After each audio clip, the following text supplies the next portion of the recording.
Welcome back. Another source of information about OpenAI chatbot will be to visit the website itself. And what you're going to want to do is to go to the area in your search bar and then go to openai.com. You're then going to want to scroll all the way to the bottom, and you're going to see several aspects of the OpenAI company. And just as you would do an investigation on information about any other website or company, you're going to want to see what OpenAI says about itself. In particular, in the About Us section, as well as the OpenAI research. If you want to determine more that OpenAI says about itself, you want to visit the Publications section. The API in Open Chatbot allows you to integrate with the platform.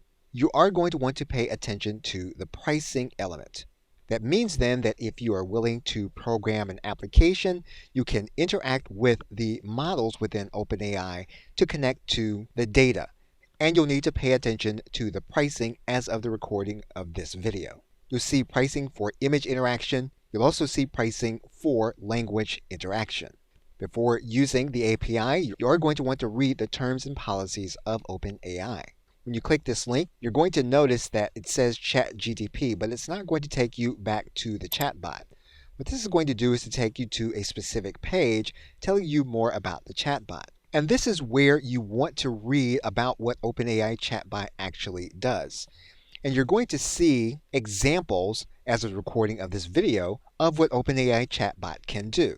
You're also going to learn how OpenAI chatbot works, how it improves itself, and how it actually uses machine learning, providing the information that it gives you when you do a query. You're going to want to pay specific attention to the limitations that the chatbot says about itself. And we're going to stop the video here, and we're going to pick it up in the next video to discuss the limitations. Okay, so with that, thanks, and I will see you in another video.